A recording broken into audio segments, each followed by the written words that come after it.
Hi, everyone. We've made it to March. This is DocTalk.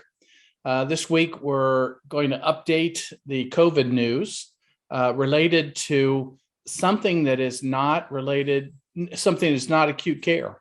And that is really, really good news. So nationally, our numbers are going down. Very few areas in the country and on the continent are on an upswing in terms of cases, but essentially, everyone is moving in the same direction, which is decreasing number of cases, most importantly, decreasing number of hospitalizations, decreasing numbers of deaths. That's really good news. The downside of COVID for many of us, though, is not over. It's not over yet. And so today we're going to talk about long COVID, which is a vexing problem and seems to disproportionately affect members in the fire EMS service who have the physical issues related to COVID that just don't want to seem to go away. And so what's going on? What's the research look like? What is the potential future? So long COVID is not really perfectly defined yet, but it essentially is symptoms after 6 weeks from the acute infection. COVID, as you know, doesn't just affect one body system, unfortunately. It has to get into the brain and central nervous system, which is where it affects things like smell and taste. That's really a weird virus that does that. It affects your ability to think clearly, which is the brain fog problem that so many people find so irritating. They just don't feel they're on the top of their game. And it is extraordinarily frustrating for them to try to get out and do their job and concentrate and remember the doses of epinephrine and remember where the equipment is on the apparatus and all that kind of stuff that's so important to us. And they always feel like they're in a fog. That's a really good descriptor. And those people haven't read a book and know that's how they're supposed to describe it. So it affects that. It affects blood vessels, and it affects them in such a way that the blood vessels are damaged and in some cases are prone to clotting. And so that is the issue that comes to bear after you've gotten through the worst part of the infection. And you have issues that can lead you to symptoms of stroke, symptoms of a blood clot in the lungs, symptoms of a heart attack, symptoms of clotting elsewhere in your body. That has been worse in older people, as many parts of this virus have been, but it also affects younger people. And so we have seen people who recovered from the acute phase of coronavirus, but later on develop pulmonary emboli, acute MIs, strokes, then have to be treated for that. They go to find the source, and it's a clot that is formed in what is probably a damaged blood vessel. That had nothing to do with that person injuring that blood vessel. It had everything to do with how the virus impacts the interior of your body. Obviously, the disease impacts lungs, and for most of the variants, the primary damage has been to the lungs. And the very significant respiratory problems, the need to use superhuman amounts of oxygen to keep people alive, and then the ongoing problems with cough and wheezing and other things that make people so very miserable, and they struggle during the acute phase of their illness due to that. GI stuff, so a lot of people have nausea, they have diarrhea. The virus gets into the cells in the GI tract and doesn't allow them to absorb efficiently. And so you get diarrhea and cramping and other problems that last for some time. Typically, it's not gastritis, which involves vomiting. So vomiting has not been one of the key symptoms of any of the different types of coronaviruses. And then people have skin rashes. They have funny sensations. And can have numbness and tingling and burning pains and other things. So long COVID, for what we know now, involves the virus and the immune system. So both things can cause damage. Many of the worst diseases in humans come from our body's immune reaction to something we're exposed to. And so very bad diseases like arthritis and dementia and multiple sclerosis and muscular dystrophy and lupus and other things called connective tissue diseases, for those of you familiar with it, involve damage to the body brought on by the immune system, and sometimes by something that the body was exposed to that set off their immune system. And in those cases, the immune system trying to tamp it down so that it doesn't cause those effects is what we are finding an increasing number of drugs and procedures to try to do.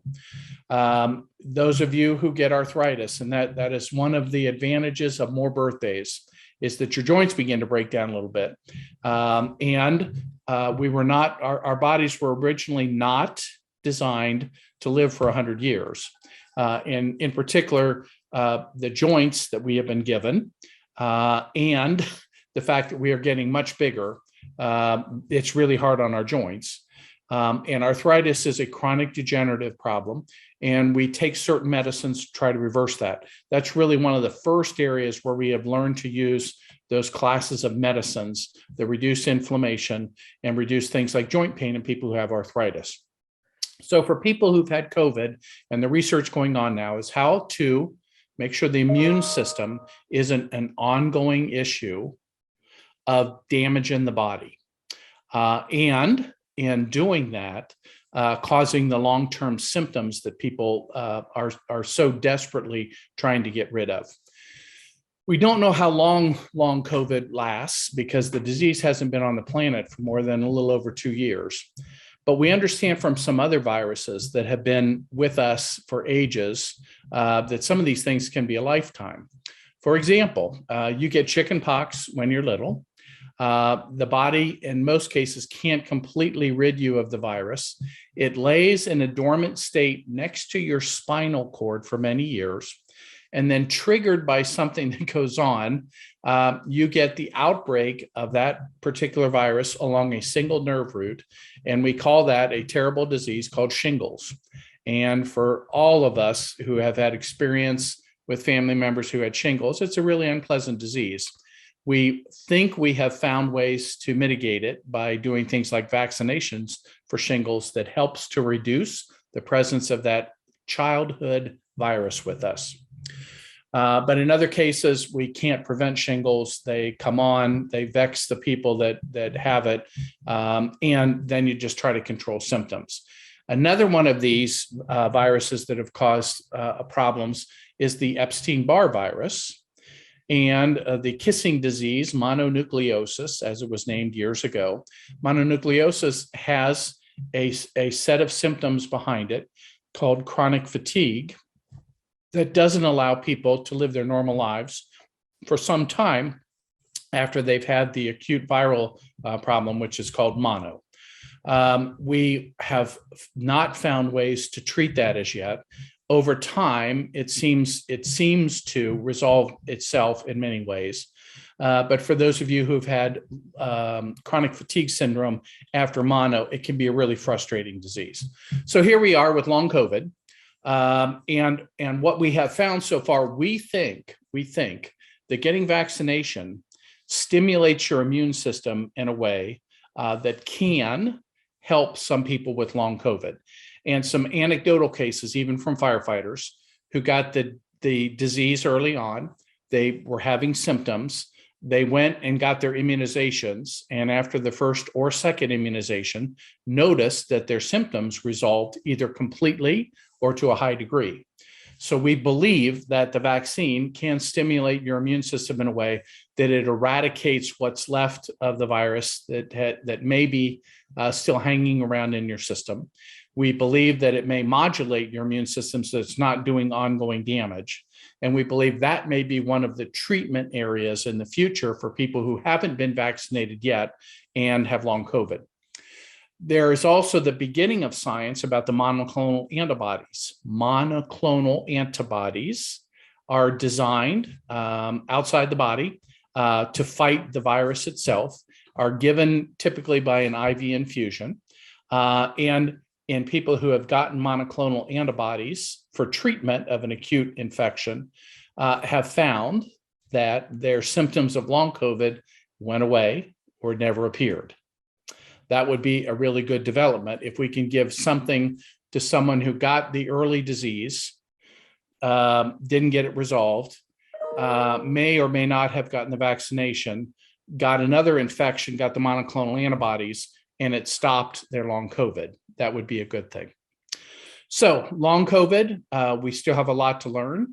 We recognize it's a systemic illness, not located in any single body system. And there is reason to hope that we can find significant ways to improve people's lives after their COVID.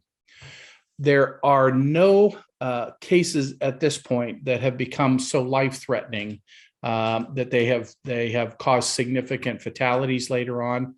In many cases, the blood clots that form are resolved. We have recovered people from strokes and MIs and other things. So it is not a major factor in late fatalities. We're also at a point in time where we're going to talk about vaccinations again. And the news of this week about vaccinations is we're going to extend the interval between the first and the second vaccination for people who haven't got it yet, to reduce the number of side effects and to protect people from getting myocarditis and other irritation of the heart muscle that has come from the very short interval that we've had to give the COVID vaccination so far. So some news of the week is for those of you who haven't been vaccinated yet, want to go get vaccinated, do it, and get your booster. That by extending the interval from about 4 weeks for the Pfizer and the Moderna vaccines, if we extend it out to 8 weeks or 2 months, that we reduce the side effects, we reduce the amount of risk that there is, which is still very, very small, of damage to the heart. And we don't have long-term complications that are in any way different. And so that's all good news. So DocTalk, beginning of March, we are seeing good trends and good things in terms of the number of people who are sick. We know that we've had hundreds of millions of people who have had the disease or have got the vaccine. So the virus at this point is not finding large populations of people it can go and attack. That is good news, although it's been really hard getting to this phase over 2 years. Again, the sad news is we're over 1 million excess deaths in this country related to this pandemic outbreak. And that's horrible news. And that trend will not reverse itself for a while because of all the effects on the health system. Nonetheless, the sun is shining longer no matter where you are every day. It's springtime. We have a lot to look forward to and should look forward to in getting back to our normal operations, normal way, serving our communities, happy smiles on everyone's face. Enjoy your March. Get out when the weather's nice enough to do so, and be safe. Thank you all.